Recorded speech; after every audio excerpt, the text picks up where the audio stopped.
Ayari, Ayari. Petik 2. Seseorang memanggilku. Terdengar sayup-sayup. Apa kami terlalu jauh? Aku berusaha mencari asal suara itu. Ayari, Ayari. Petik 2. Ada bayangan. Seseorang itukah yang memanggilku? Bayangan itu mendekat. Makin lama makin jelas. Kak Malik. Ia tersenyum padaku. Tangannya berusaha menggapaiku. Aku juga. Aku ingin bersamanya. Aku merindukannya. Tapi aku tak bisa. Sesuatu menghentikanku. Kedua tanganku sulit digerakkan. Sangat sulit hingga aku memaksa mataku terbuka. Tak ada siapapun di depanku. Hanya ada dinding-dinding putih. Semua yang kulihat tadi hanya mimpiku. Aku berusaha bergerak. Sakit sekali. Tanganku terikat rupanya. Tali plastik itu mengikat kedua tanganku jadi satu sangat kencang. Hingga tanganku seperti dijepit. Kugerak-gerakkan agar simpulnya mengendur. Tapi malah semakin membuat kedua tanganku memerah. Untungnya mereka tidak mengikat ke belakang. Dan kakiku masih bebas bergerak. Aku mulai mengamati sekitarku. Aku ditempatkan di sebuah kamar yang cukup besar. Ada sebuah lemari, kursi dan meja dan sebuah tempat tidur. Tempat aku berbaring tadi. Ada jendela dekat tempat tidur. Tapi saat aku mendekat dan memeriksa, aku hanya bisa menghela napas. Percuma memakai jendela itu untuk melarikan diri. Aku bisa melihat jurang di balik jendela itu. Memang tak terlalu tinggi, tapi tanpa pengaman. Bisa dipastikan aku mati konyol jika melompat. Tempat ini seperti sebuah kastil. Merasa sia-sia, aku duduk di tepi tempat tidur. Memandang keluar jendela yang makin gelap. Memikirkan cara keluar dari tempat ini. Namun, aku bisa mendengar suara langkah dan suara orang-orang mendekat. Aku menatap pintu dengan takut. Ya Allah, beri aku kekuatan. Pintu terbuka dan ada beberapa orang masuk. Semuanya pria. Pria paling depan adalah orang asing berambut pirang yang berbahasa aneh tadi. Kurasa itu bahasa Jerman. Entahlah. Aku hanya tahu papa dan ibu menguasai bahasa itu. Tapi papa tak pernah menggunakannya di depanku. Apalagi ibu yang tak ku tahu jejaknya. Sejak kecil, aku hanya diajari untuk mencintai satu bahasa. Sedangkan bahasa Inggris baru ku pelajari saat mulai sekolah. Oh, ada satu lagi bahasa yang ku bisa. Bahasa kasar yang sering digunakan para pengawal ketika mereka mengobrol tanpa sadar saat aku intip. Bahasa penuh sumpah serapah yang sama yang digunakan teman-temanku di sekolah. Si bule itu rupanya mengerti kalau aku hanya bisa melongok tak mengerti melihatnya. Ia memberi kode dan salah satunya bergerak mendekatiku. Pria yang dari awal membantuku menerjemahkan kemauan si bule. Kamu jangan coba-coba lari, lakukan apapun yang dia suruh. Katanya sambil sengaja memperlihatkan bagian bokongnya yang terselip senjata api. Aku ingin tertawa. Papa membesarkanku dengan uang hasil mengamankan orang. Senjata bukan hal yang aneh bagiku. Saat aku kecil, papa tak pernah membacakan cerita Cinderella yang mengharap sang pangeran. Atau putri salju yang rela makan buah apel beracun. Papa menyumpali kepalaku dengan buku, majalah dan artikel yang berkaitan dengan persenjataan, ruang angkasa, pesawat dan semua yang berhubungan dengan urusan keselamatan dan keamanan. Entah berapa banyak senjata yang berseliweran di depan mataku, termasuk koleksi senjata tua Papa. Latihan menembak sudah kulakukan sejak aku masih SMP. Bahkan sempat ditawari untuk ikut bergabung dalam tim nasional menembak saat SMA. Hanya Papa yang mencegahku.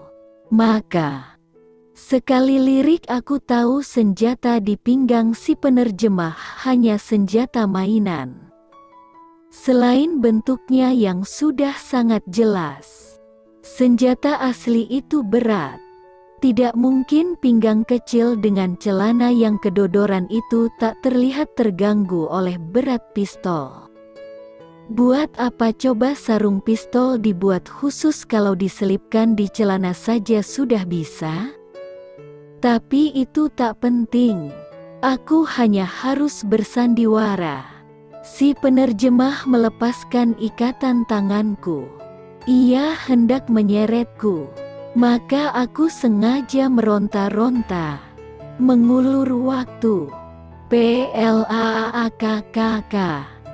Telingaku berdenging sejenak. Pipiku luar biasa panas dan sakit. Aku bahkan sulit menggerakkan mulut. Terasa kebal.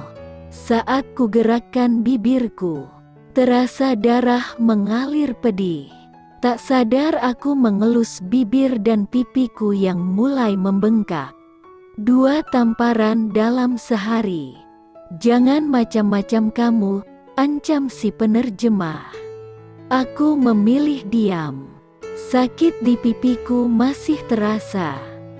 Pelan aku berjalan mengikuti perintah si penerjemah. Duduk di kursi dalam kamar itu, tepat di samping si bule yang memperhatikanku dengan mata birunya. Si bule mengatakan sesuatu. Kali ini dalam bahasa Inggris berlogat Jerman yang kental. Aku tahu artinya, tapi pura-pura menatap polos pada si penerjemah. Kamu ini sekolah apa enggak sih? Gak ngerti bahasa Inggris juga? Tanya si penerjemah kesal. Aku menggeleng, menampilkan mata lugu sebisanya.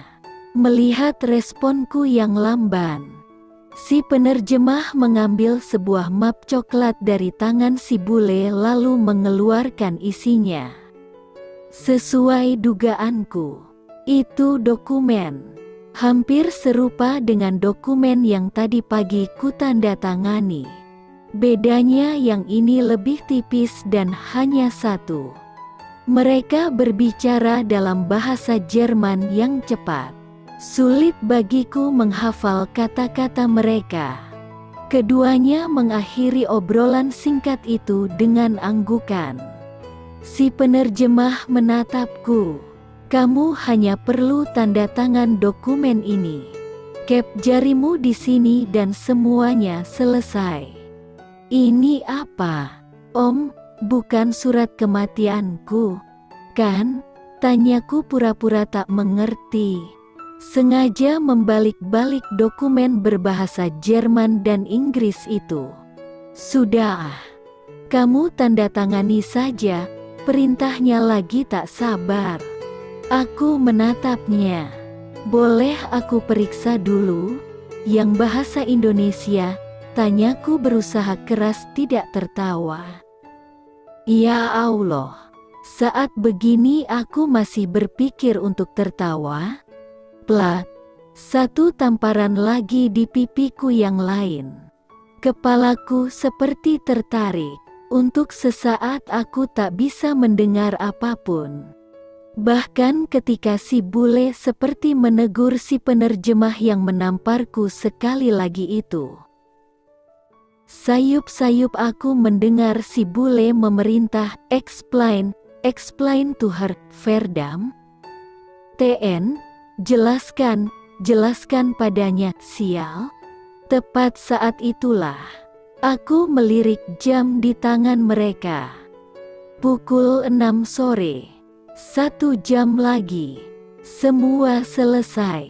Aku hanya perlu bertahan selama itu. Aku memikirkan cara lain. Lagi pula aku adalah remaja 17 tahun. Syarat emosi. Why don't you say it? TN, kenapa gak aku gunakan aja? Hu. Saktigat, hu, teriakku sambil menangis terseduh-seduh. Rasa sakit dan panas di pipiku memudahkan air mataku mengalir deras. Semua orang menatapku. Si bule bolak-balik kebingungan. Ia menatap marah pada si penerjemah. Sementara aku bisa melihat wajah si penerjemah makin gelap. Tangannya siap terangkat hendak menamparku lagi. Stop, pen, seleksi nih, teriak si bule menghentikan gerakannya. Aku juga berhenti menangis. TN, hentikan, berhenti, jangan pukul dia. Mereka bicara lagi. Si penerjemah mengangguk-angguk. Lalu ia menatapku. Dokumen ini, isinya mengalihkan hak milikmu untuk fitur teknologi penting. Kami akan membayarmu untuk ini. Sangat banyak, jadi tanda tanganilah. Aku berpura-pura melongok heran. Hak milik apa? Om, beneran? Hiks. Aku gak tahu. Aku gak mau apa-apa. Om, bebaskan aku aja, pintaku memelas. Air mataku mengalir sendiri. Si penerjemah nampak menahan diri. Kamu dengar baik-baik, kalau kamu gak tanda tangani ini, kamu gak bakal dibebaskan. Mengerti? Jadi tanda tangani dan kami akan memberimu uang. Bingung harus bagaimana lagi. Aku hanya diam menatap dokumen di depanku. Si penerjemah menghembuskan nafas kuat-kuat dan berpindah posisi. Lebih dekat. Atau kamu mau tahu gak percaya kalau kami mau bayar beneran? Tanyanya. Aku mengangguk-angguk cepat. Si bule sepertinya mengerti. Belum lagi si penerjemah memberitahunya. Ia sudah memberi kode pada 2 orang di dekat pintu yang masing-masing membawa 2 koper hitam. Dengan gerakan kompak, mereka menjajarkan keempat tas itu di depanku.